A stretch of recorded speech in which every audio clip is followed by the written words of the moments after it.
Now I'm gonna get emotional. I literally am.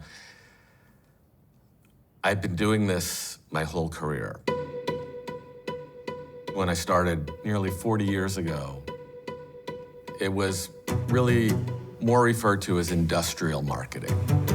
Now, today, it's marketing for B2B. B2B. B2B. B2B. B2B. B2B stands for business to business. The company that makes things not to sell to you, but to sell to other companies.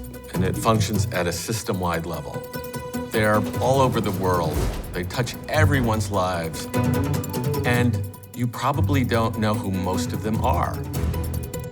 But of course you should know about them, because the challenges in every conceivable level of society, from income inequality, food security, cybersecurity, climate change, all of these, literally all of these, will be solved by B2B. And that's what I've been fighting for, to tell the story of B2B, because I think it's worth it, and I think it's time.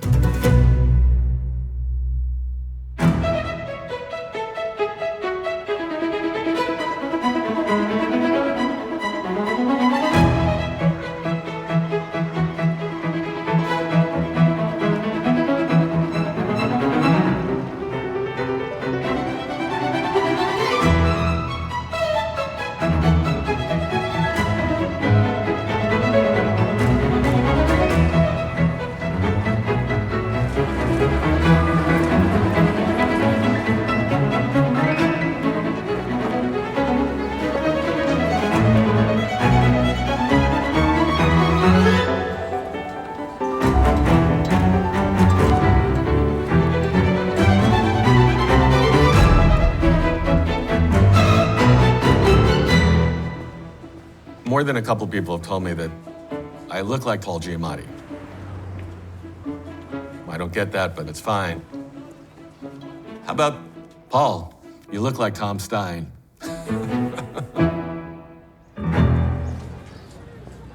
My role at Cannes this year is pretty extraordinary.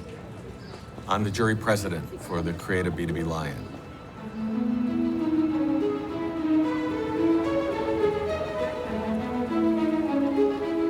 Cannes Lion is it's the ultimate festival of creativity in the advertising and marketing world. This fairy tale place in the south of France where all of the agencies and the brands come together every year in celebration of the very best work that's out there. And if you are recognized for being the best, you get the Grand Prix. Whether that's B2B or B to anything, Cannes is it. Important things happen and new directions emerge. Trends take root here. It serves a purpose as a catalyst for ideas and a catalyst for making all of us better. But B2B has never been there as a category. And I'll tell you why not, honestly, because Cannes didn't think the work was good enough, that the creativity in the space wasn't worthy until a year ago. Cannes is 70 years old. The B2B Lion's brand new award.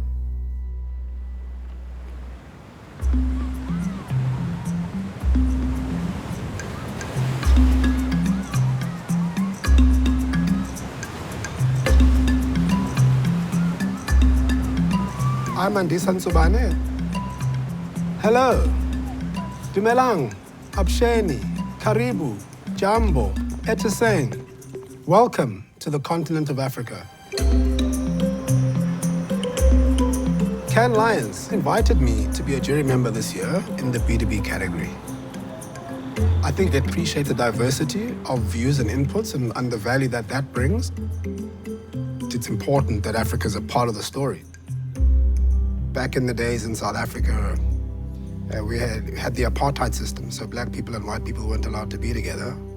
And I was the only black person in my class, so I was always different. That always has impacted me and how I think. I'm the CMO of Vodacom Group, which is part of Vodafone, one of the largest telecommunications companies in the world. From a B2B perspective, we're very focused on mining, healthcare, financial services.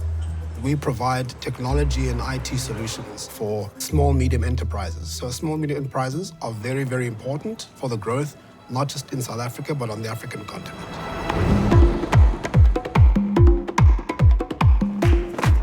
And today, here I am at Cannes as a jury member, like the World Cup of creativity. I mean, wow. In the B2B category, we had over 500 entries from around the world, all fighting to get into gold, silver, or bronze. And then you have the Grand Prix, which is the ultimate walking on water award. It's just unbelievable that it took 68 years before B2B was recognized as a category, even after the first Grand Prix ever awarded in Cannes was for a B2B story. This is a great story.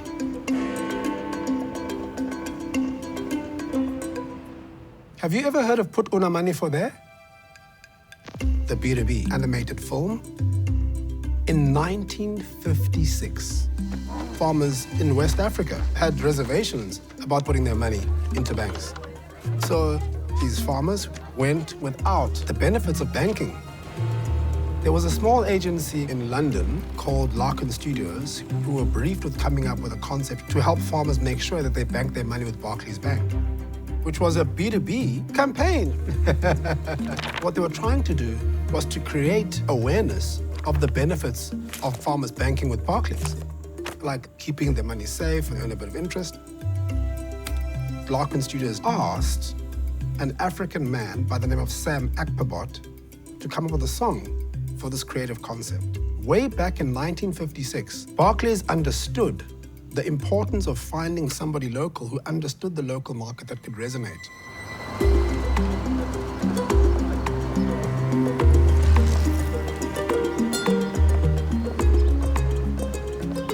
I was walking into an advertising agency one day, and then there was an older man who was sharing an office. When I came in, he said, "Oh, you're Sam Akpabot. Your father did the commercial, Put Una Money for There." You know, so that was the first time I heard it. Would you like to see it? Yes. Yes. Okay. Let's see what's in it. So have you ever seen it before? No. This is gonna be the first time, I guess. Can we watch it? Yeah. Okay, why not? Let's do it.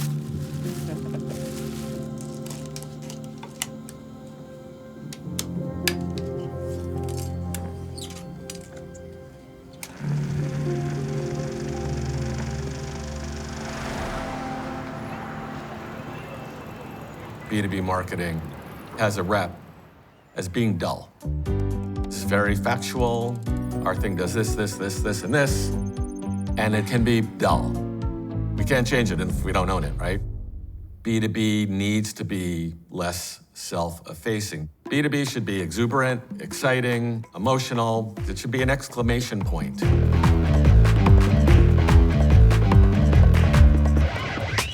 In particular in B2B marketing, there was this notion that everything has to be very orderly. Like we're selling to a business, a logo, a building, but we're selling to people. There is a human on the other end that has a problem. Cybersecurity is a very serious, mission-driven industry. It is the most existential threat of our generation. I firmly believe that. The story of cybersecurity is one of good versus evil, fundamentally at its core. The adversary could be a hacking group. A massive cyber attack affecting nearly 50 million Facebook users. Could be a nation state, North Korea. China's hacked critical U.S. infrastructure to stall military deployments by cutting off power communications or water supplies. It's the government, it's the big banks. Every single company, even if you are a small business, you need cybersecurity. For me, the chief marketing officer, our job is to be the storyteller for the company. And so we actually went to a special effects agency the same one that does work on Marvel Comics, and we had them help us reimagine our adversaries. We didn't want to make them look powerful or strong. We wanted to make them look sinister and villainous and weak.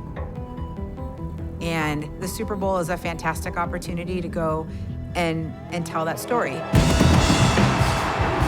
Running a Super Bowl ad was, some would say, a pretty gutsy move. Very few B2B companies had done it. We want to see our Doritos ad. Like, why are we showing cybersecurity? How do we tell our story in a very simple, relatable way of this story of good versus evil, who the adversaries are and what they're targeting and who they're targeting and why and how to stop them? They're back! The adversaries are back! Not again. Today's adversaries move fast. CrowdStrike moves faster. What do you call that?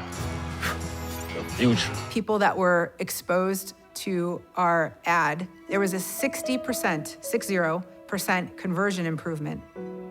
That's real. Demand generation, because now it's familiar, and now they're forming an opinion, and there's an intent, and there's an interest to go learn more. If CrowdStrike is successful in telling its story, the world is a safer place. That's the power of B2B marketing. And so our next step is to make sure that a renaissance in creativity occurs in B2B, to elevate ourselves to that level of recognition.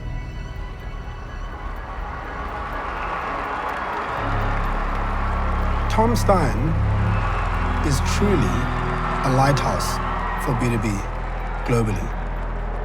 The godfather of B2B. The Chairman Chief Growth Officer of Stein IAS Global, Tom Stein. He was instrumental in advocating for B2B to become its own category at Cannes, and he will have the privilege and honor of awarding the Grand Prix. And saw the opportunity in B2B almost 35 years ago when he started his own agency.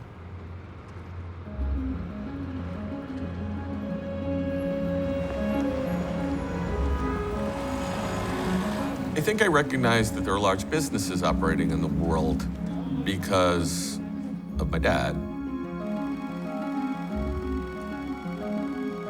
It's impossible not to be romantic about baseball.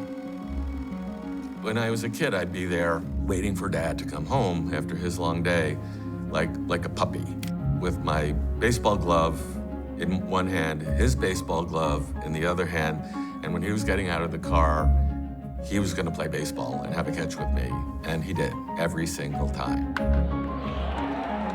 I love going to baseball games. Who would have taken me there? Big guess, my dad.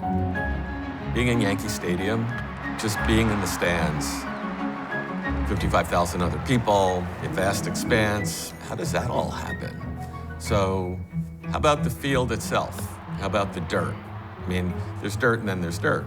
That's not just any dirt, that's a mixture of clay and dirt. How about the grass? It's not your everyday lawn. There's a B2B company or companies somewhere that are formulating that, and that ultimately that sell it to a baseball club, which that's not a consumer transaction, it's all B2B. The seats, 40,000 seats in the stadium that fold up and down. The food, the ketchup, that's a B2B transaction, and that's specifically B2B ketchup. It's not consumer ketchup. The dugouts that are constructed out of materials, huge lights at the top of the stadium so you can watch the game at night, the cameras that are broadcasting, the computers and the digital apparatus that the journalists are using to cover this, and the subways that people ride to get to the stadium, the parking lots. I mean, that's B2B. Oh, Dad, come on.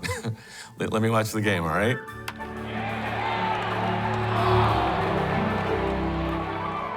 There may be some relation between having exposure to what's going on behind the scenes of a business and where I ended up. Some decades later, in my mid-20s,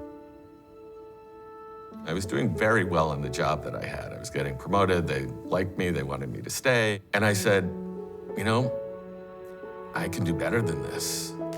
So I'm gonna quit my job and I'm gonna start a B2B agency. And I was scared to death to talk to my dad about this. He'd worked for the same company pretty much his whole life.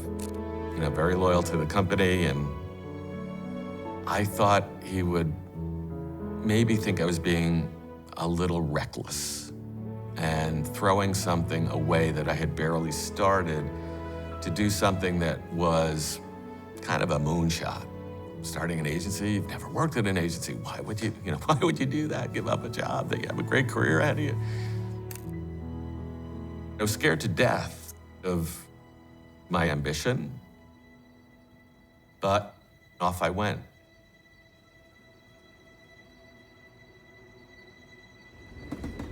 If there's anything that I truly believe in, it's that if you want to make a difference, you'd work for a B2B company. And if you're into marketing, you'd work in the marketing organization of that company because that's going to be the communications mechanism for that. We've been building to this point and building to this point and growing in our true sense of ourselves. How familiar are you with Squarespace? Oh, I'm not. This is for Squarespace. What, can you say your question again? Sorry. I'm not. The whole B2B industry is catching up. What about the delays and the lack of a Fix that too. hidden fees? Fixed. Hey, corporate types, will you stop calling each other rock stars? You're a rock star. You are. We are worthy to be on stage with B2C guys. B2B marketers want to take big bets and are getting so much attention that it inspires the rest of us to keep doing it. There's still more people who want to do TV commercials for a soda company than want to, help sell cloud technology for a technology company. If I'm a marketer and I have a chance to sell cereal, probably full of sugar, or I have a chance to help a company succeed in transforming the sustainability agenda by virtue of what it does, I think it's an easy choice. Cereal, of course, is the answer.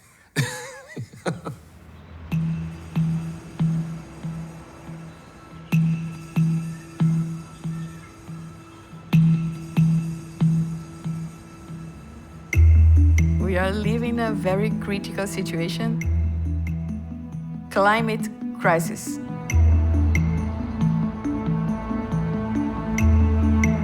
My name is Camila Valverde.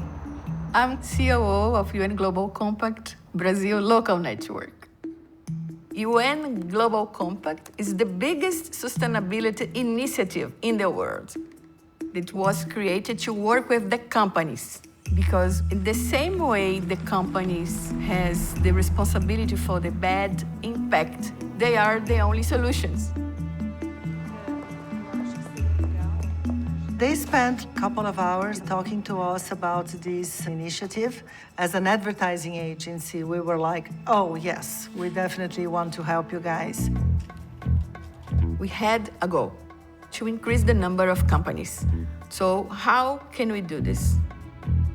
Historically, B2B was more rational. Like, okay, I need to prove you and to use this part of your brain. But at the end of the day, Everybody's human, everybody has a heart. We just have to get the people's heart.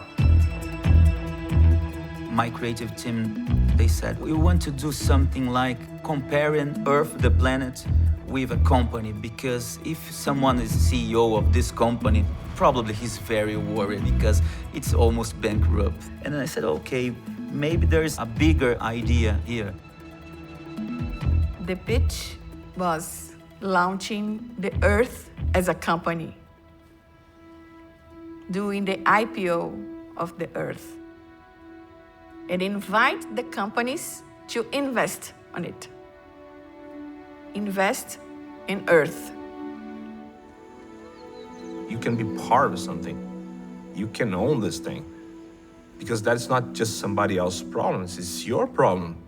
this is such a clever idea, such a different idea, that from the first moment, this client said, wow, my God, let's do this.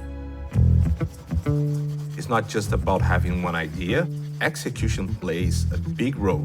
How are we gonna do that? That is as important as the idea. There were so many people involved in this project.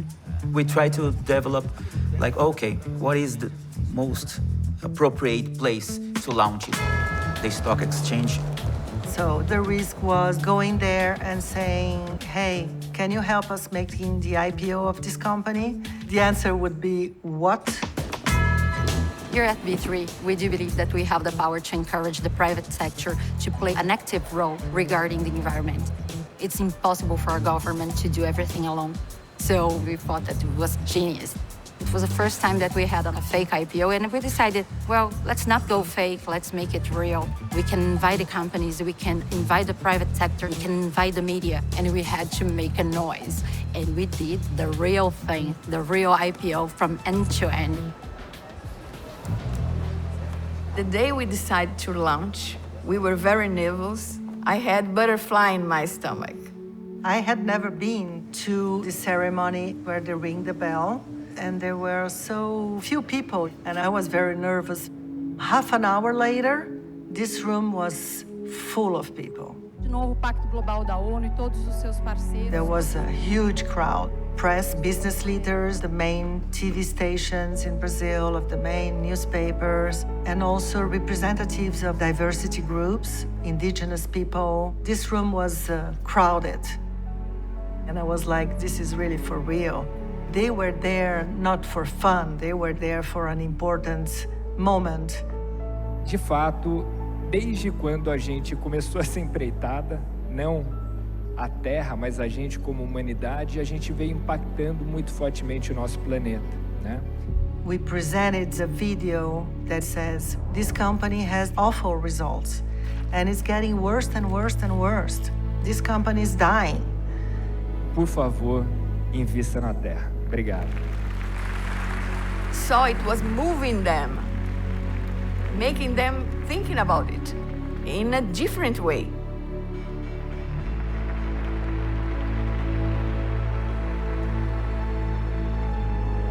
Wow.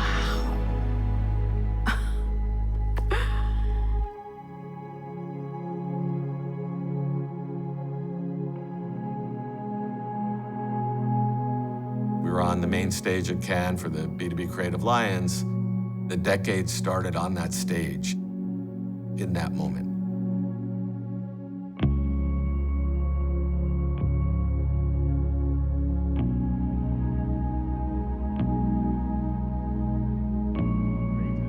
B2B wins the Grand Prix. Último trabalho, parabéns. Ama BBDO São Paulo. This is B2B's decade. When people talk about marketing, they're thinking about only the marketing that could help the companies to sell something. But marketing is not only this. Marketing is a way to mobilize minds. So B2B needs more than its fair share of the great talent of the world, the great young talent that's coming into the business. We need those folks. Each time you impact a company, you impact the whole system. And this is big. This has a big power. That's the future. Using creative to change the world.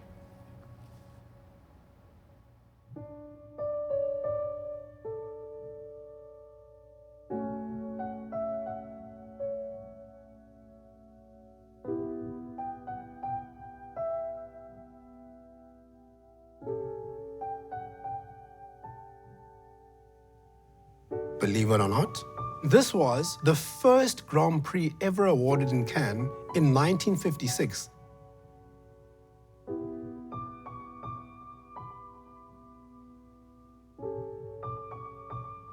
Think about it.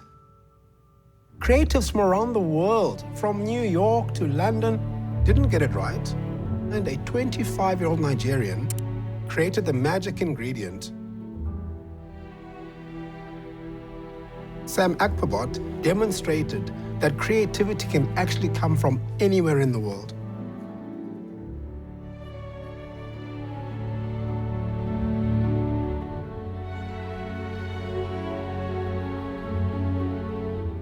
He was the best man for the job. Winning the Cannes Award, it's a great achievements.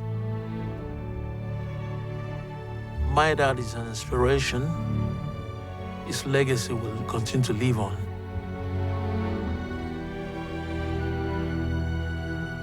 To everyone who's coming up in marketing and advertising, it doesn't matter where you come from anywhere in the world,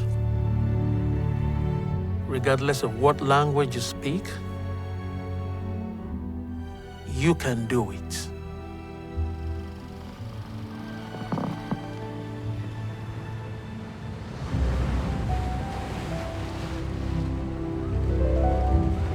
Can you imagine how difficult it must have been for this British company to find Sam Akbabot? Like, there wasn't LinkedIn and social media and, hey, I'll just ping him. And if you think about it, they found each other and created magic. So I think we've got to use the technology that we have at our fingertips today to find creatives from around the world. Who is the next Sam Akbabot?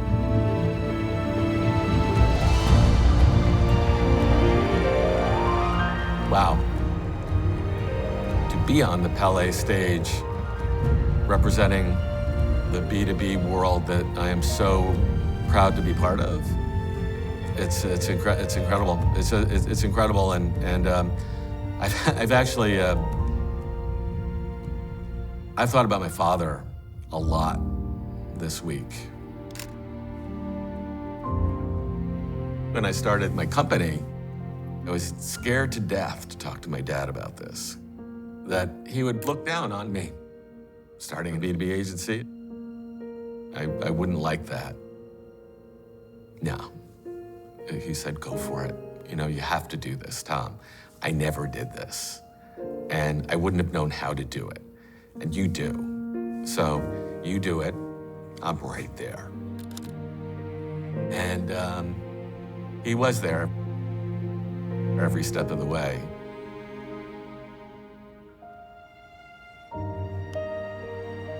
I would come to visit. What he'd always want to hear is, how's the business going? How's it growing? He did such a good job of taking care of me. And then I had to take care of him. And I hope I did a good job.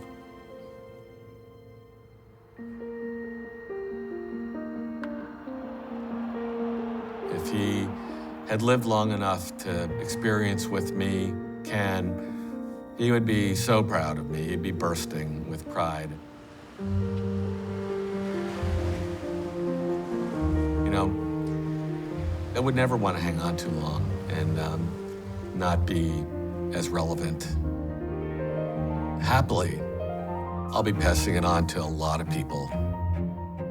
So many people who want to keep that flame lit and actually make it burn brighter. And if I've done some little thing, that's it. Good, it's great. But they'll take it and do so much more with it. They will, as they should. When I got the text from Tom, I first thought he sent it to the wrong guy. He said, would I consider being the jury president of the B2B category in this year's Cannes Lions?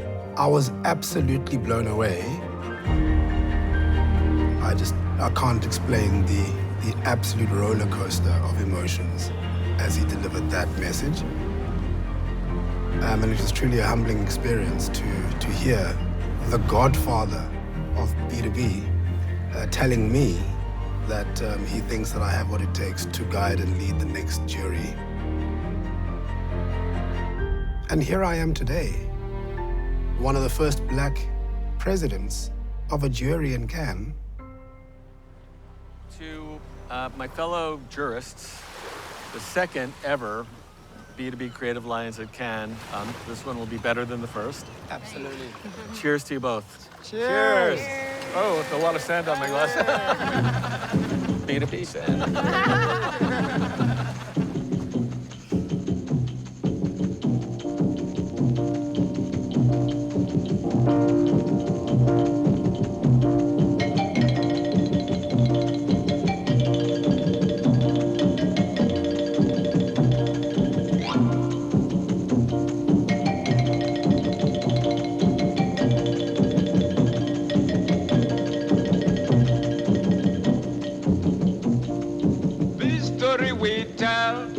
farmers and trade farmers.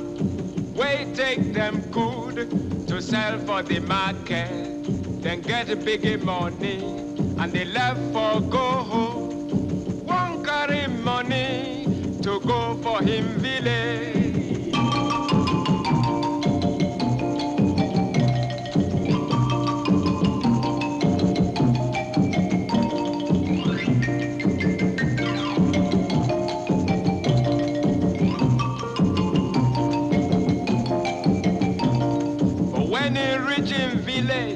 He make him plenty plum, so all the people come and they borrow everything. Barclays Bank, farmers put on the money for them. Barclays Bank, he go save plenty there.